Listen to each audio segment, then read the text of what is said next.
할렐루야. 하나님께 영광 돌립니다. 여러분 모두를 축복합니다. 여호와 이레, 오늘도 분명 하나님의 예비하신 날입니다. 여호와 시 승리의 날 되길 축원드립니다. 기도합니다. 영광과 감사와 존귀가 우리 하나님께 있습니다. 온 마음으로 하나님을 사랑합니다. 주일께 말씀들을 열어주시고 특별히 성막론을 통해서 하나님을 만나며 성전 중심 하나님을 우리 중심에 모시고 사는 삶의 눈이 떠지고 이 은혜가 깊어지기를 원합니다. 악한 사단이 틈타지 못하게 하시며 온 마음으로 하나님을 사랑하고 흠모할 수 있는 귀한 시간 되게 하옵소서.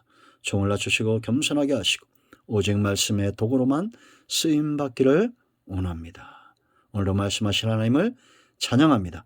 예수님의 이름으로 사모하며 기도합니다. 아멘.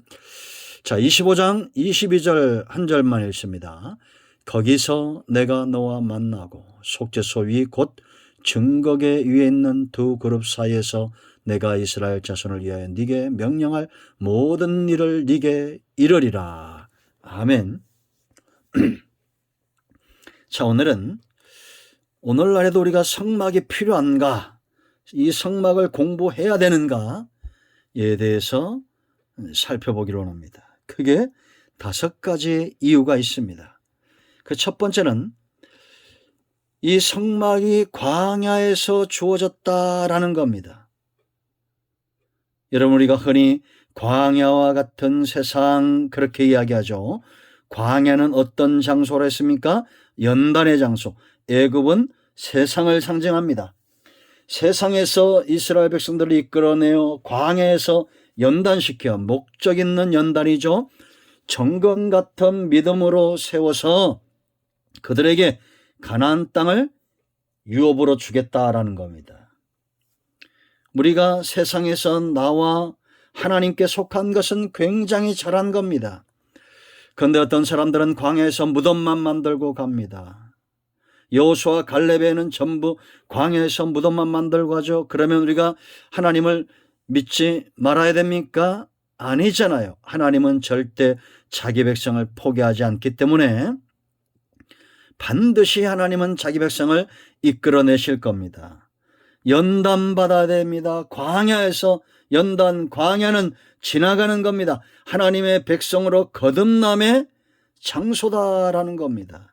그 광야에서 하나님이 백성들만 광야에 버려두지 않고 온 우주 만물의 주인 되시고 어떤 것도 담을 수 없는 크신 하나님께서 이스라엘 백성들 가운데 거하시는 거예요.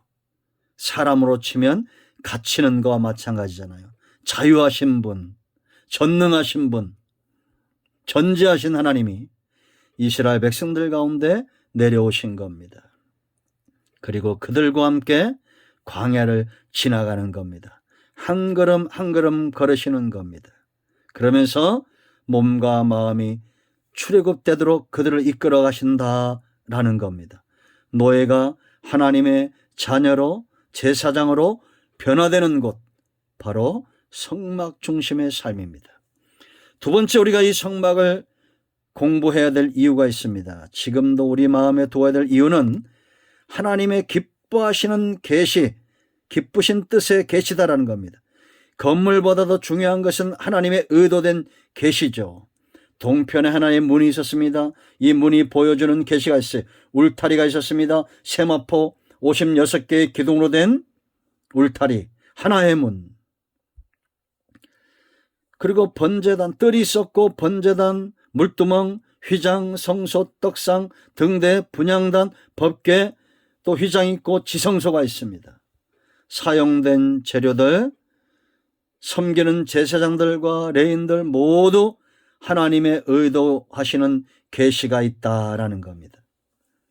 이러한 영적인 의미들은 지금도 성도들의 삶 가운데 유효하다. 하나님이 원하시는 것이다라는 거죠. 세 번째, 예수 그리스도를 예표한다, 계시하신다라는 겁니다. 성소의 모든 기구와 재료들, 문에서부터 사용된 모든 재료들이며 기구들이 예수 그리스도의 성품과 사역과 삶을 그대로 드러내고 있다라는 거죠. 왜 우리가 주님의 모습을 닮아야 됩니까? 성도의 삶의 모습이기 때문이죠. 그러므로 우리는 성막을 통해서 예수님을 만나는 것입니다. 그리고 그 주님과 동행하고 주님에 대해서 알므로 우리 자신의 삶이 변화되어져 가는 거예요. 네 번째 중요한 것은 하나님의 임재의 장소다라는 겁니다. 그리고 인도의 방법을 보여주는 거예요. 임재하시며 이끌어 가시는 거예요. 이스라엘 백성이 광야에서 생존하며 사는 길은 의외로 간단했습니다. 벗개만 바라보고 따라가면 광야가 열리고 홍해가 갈라지고 요단강이 갈라지고 적들을 물리치고 여리고성에서 승리하는 겁니다. 여러분, 성막이 완공되어졌을 때 성소 위에 구름기둥, 불기둥이 떠올랐죠. 이 불기둥이 멈추면 멈추고 가면 가고 그럴 때 광야가 열려진다라는 겁니다. 여러분, 지금도 성도의 삶은 하나님이 멈추면 멈추고 가라 하면 가고 우리 안에 성령이 하시는 일이 바로 그와 같은 거예요. 하나님의 말씀대로 살게 하고 멈추게 하고 가게 하고 구원은 누구에게 임하느냐? 성령의 견인, 성도를 견인하여 이끌어가는 성령의 역사입니다. 견인차는 언제 필요하다고 했어요? 퍼진 인생들이죠. 우리가 모두 죄인입니다. 퍼진 고장난 자동차에 견인차가 필요하듯이 광야에서 하나님의 인도, 하나님의 임재하심에 사로잡혀 하나님이 가면 가고 서면 서는 구름과 불의 인도하심, 우리 눈에 보이지 않지만 더 세미하고 더 강력하게 성령의 역사가 우리 안에 있는 겁니다. 민수기 9장 15절 28절 말씀 보면 하루든지 이틀이든지 한 달이든지 1년이든지 습관화시키는 거예요. 훈련시키는 겁니다. 어떨 때는 빨리 움직이고 어떨 때는 더디 움직이고, 그러나 중요한 것은 항상 깨어 근신하며 하나님이 어떻게 움직이느냐에 주목하는 백성들, 그들이 바로 하나님 중심 광야에서 생존의 길을 아는 자들이었다라는 겁니다. 여러분, 광야 같은 세상에서 성도의 삶은 인도 없이는 불가능합니다. 에베소 1장 13절로 14절 참고하세요. 그런가 마지막 다섯 번째, 성막은 구원과 회복의 장소였다라는 겁니다.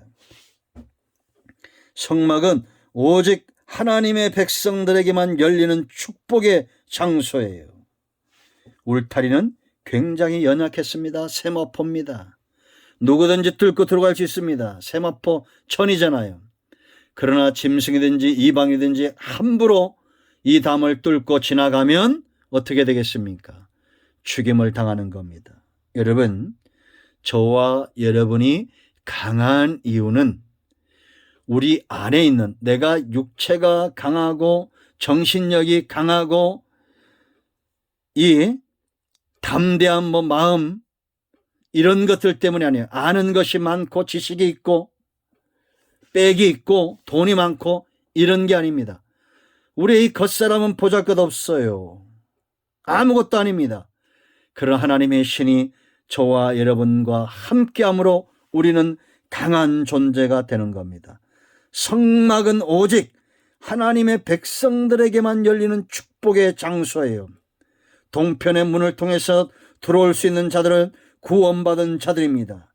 그들이 번제단에서 축복을 경험하고 성소에서 물두멍에서 깨끗해지며 성소 안에서 성령의 임재하심 가운데 떡상에 참여하고 기도에 참여함으로 세임을 얻습니다.